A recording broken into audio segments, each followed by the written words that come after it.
Order! Order, I say!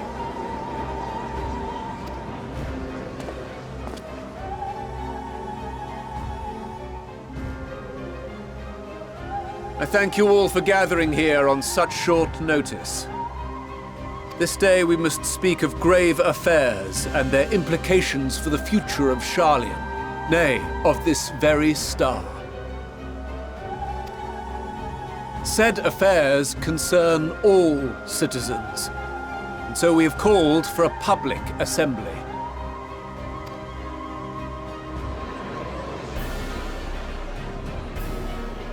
You may have heard rumors of the Talopheroi and the havoc these madmen wreak abroad. Under normal circumstances, we would pay little heed to petty disturbances outside our borders. The final days, however, are another matter altogether. For we dare not ignore these prophetic words of Eld.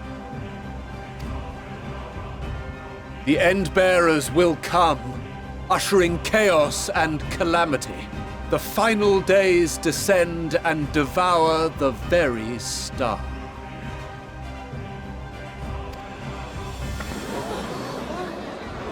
I've never heard this prophecy. Is it true? Will all that really happen? Calm yourselves.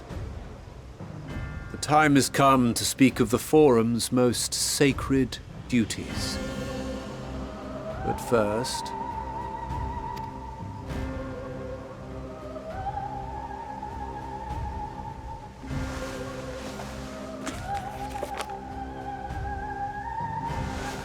Give voice to the voiceless. Let bindings be unbound. By unanimous decree, I declare the enchantment broken.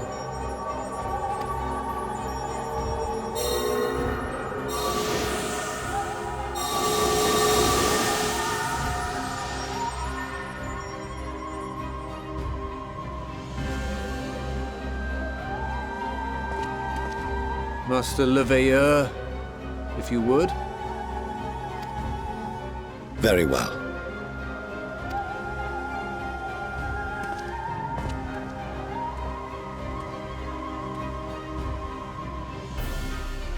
"270 years ago, our forebears began an expedition in the Dravanian hinterlands, in search of a route to access the ethereal sea. This much is public knowledge.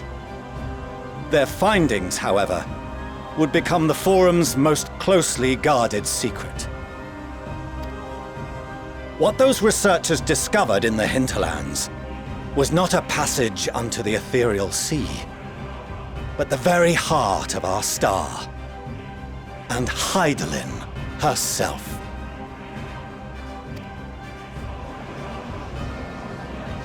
She spoke to them of a calamity that would extinguish all life, and of a means by which we might be spared. The moon. 'Tis in truth a gargantuan vessel built to serve as sanctuary for her children and deliver them from this doom. Much like Nunkref's hope in ages past, it will bear the people of a world in the throes of death to a new home. Needless to say, this will be no small undertaking. To facilitate the great work, the Forum has maintained close contact with the servants of Hydaelyn, who presently reside on the moon. Convinced that the foretold end was all but inevitable, we began amassing a wealth of knowledge, not merely for the betterment of our nation, but in preparation for the journey to come. You reveal this to us now? By the gods, how long do we have?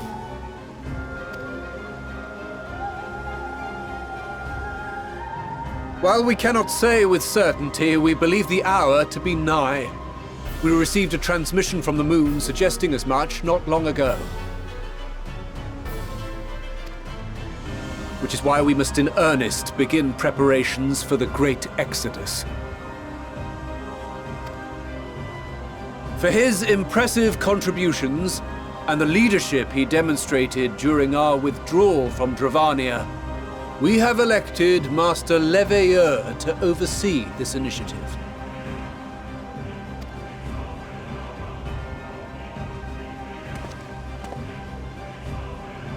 Fellow scribes and scholars, my countrymen, we face a threat of unprecedented scale.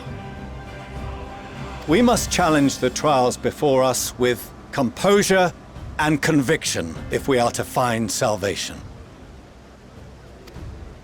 The wisdom of Sharlayan has ever been a shining beacon in the darkness, and so it shall continue to be. It is our solemn charge to see our heritage preserved for future generations. For those who will come after, we will brave a new frontier.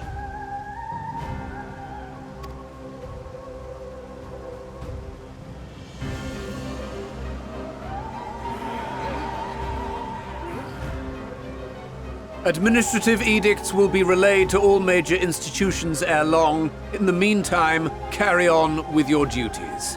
With that, I hereby call this assembly to a close.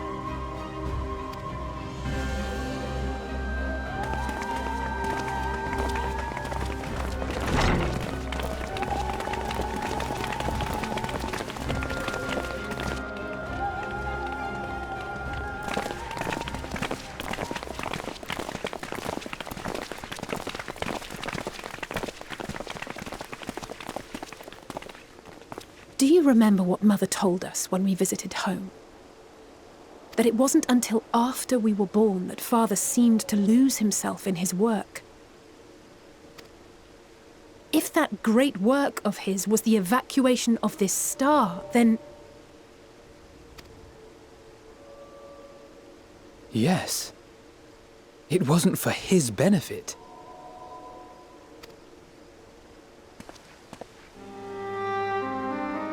Would you mind waiting here a moment? I wish to speak with Father before we leave.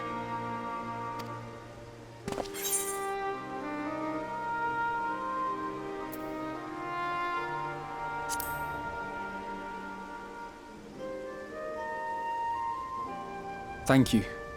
I shan't be long.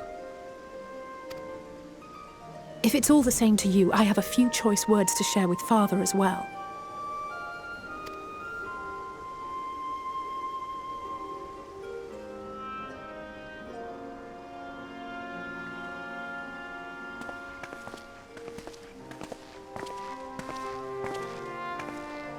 So, come to call us cowards and bid us join your fruitless battle against the inevitable.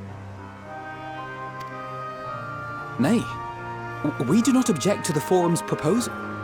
On the contrary, those who wish to flee have every right to do so. Urianger is cooperating with your associates on the Moon to ensure that all is ready should evacuation be our only recourse. Then whatever your business, I suggest you be brief. Though we cannot boast the boundless wisdom of Sharlayan, we have first-hand knowledge of foreign cultures and have conversed with no small number of peoples. These experiences have taught us fundamental truths that cannot be recorded in any tome, nor charted on any map. The beating heart of this planet is its people, many of whom would give anything, even their lives, to protect the lands they love. Many may choose to join you in the end. But what of those unwilling or unable, for whom escape will never be an option? What would you have them do? To ignore the plight of those one might conceivably save is not wisdom, Father. It is indolence. This is why we choose to fight. We'll not ask for your understanding, Father. Only that you don't turn a blind eye to the good we have done. That we can still do. We're not children in need of protection. Hold fast to your principles and let the world burn if it please. But we believe there is still another way. And if there is, we will find it. You see if we don't.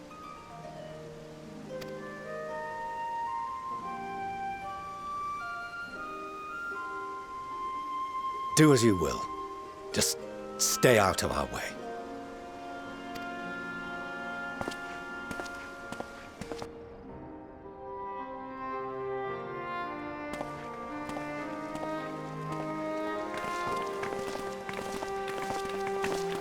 Were he not so consumed with self-righteousness, he might tell you how proud he is of you both. Bold words call for bold action. And there'll be no turning to your father should plans go awry. As if I ever would. So long as there are those who wish to stay and fight for this star, we have to do what we can to help them.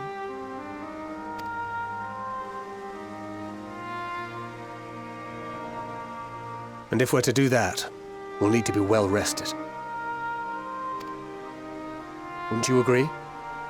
And having triumphed over what we once thought to be the source of all evil, I can think of no one in greater need of at least a dozen winks.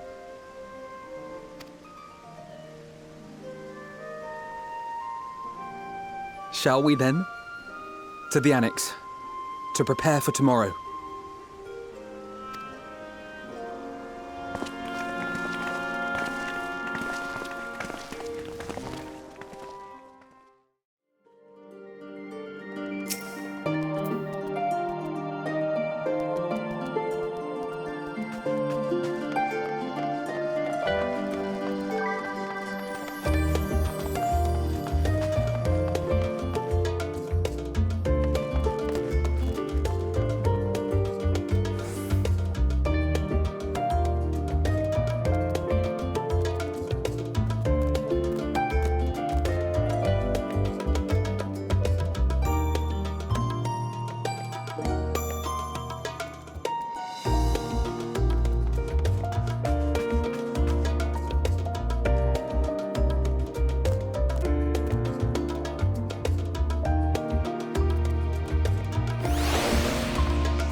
Oh, apologies. I didn't mean to... If you could spare a moment before bed.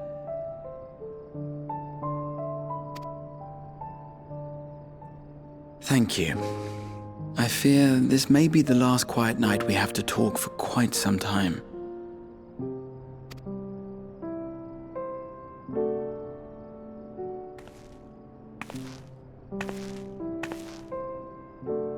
I am troubled of late. Unwarranted concerns, perhaps. I hope. Nevertheless, I feel compelled to share them with you. Though you have bested your enemies thus far, Xenos and even Zodiac, your victories have come at a considerable cost to yourself. No one is without their limits, and you are no exception. I worry the added weight of the final days will prove more than you can bear. It is surely too much for any one woman.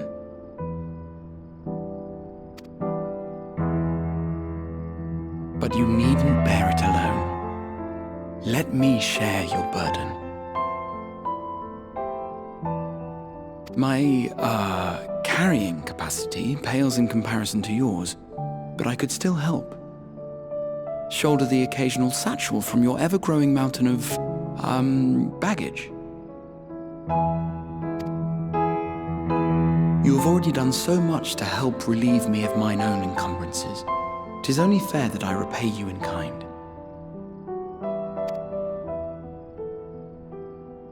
Of course, it needn't be only troubles we share.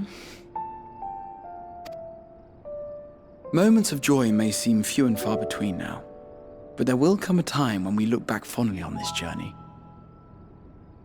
The inquiry at the Forum, our march through the snows of Garlemald, our impromptu dinner in this very room. All of it. And that is to say nothing of the journeys yet to come, to the ends of the world and beyond.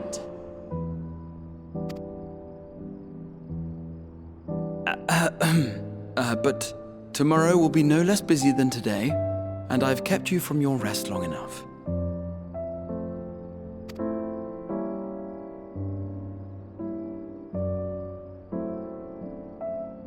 Sleep well, my friend.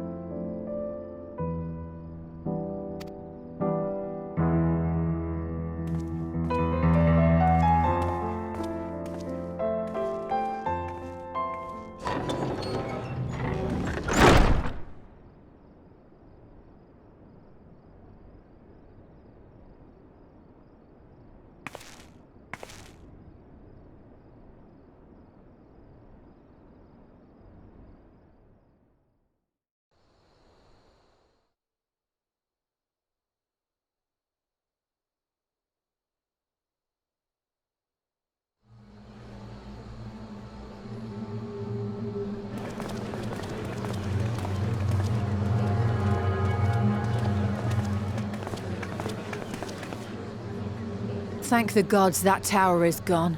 The sight of it was enough to make me sick. Thank the Ilsebar contingent, more like. Word is, they fought their way into Garlemald and toppled the bloody thing themselves. Not just the one, neither. All the towers have up and vanished. Aye, I heard the same. Commander Aldin and his troops helped keep casualties to a minimum, too.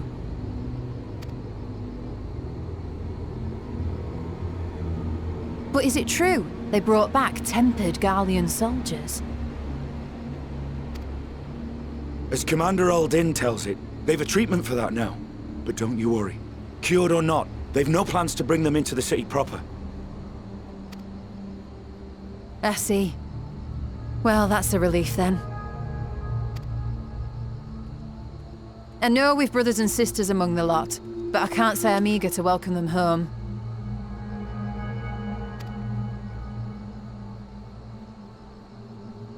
Wanted to think about it for a while yet. They're to be looked after in Alagana for the time being.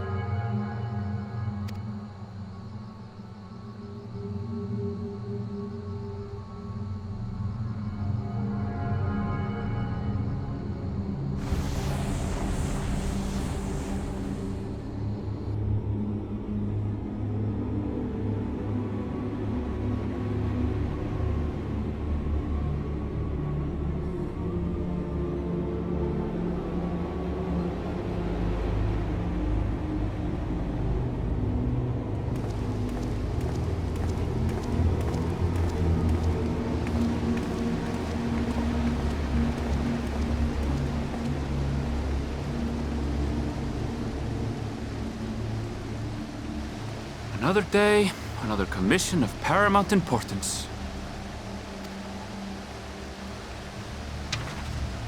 Well, what have we here?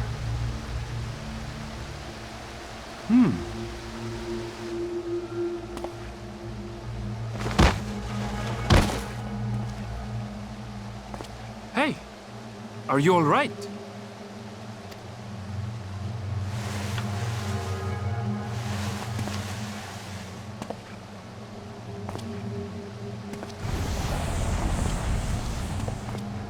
Was that? No. The shadows play tricks, nothing more.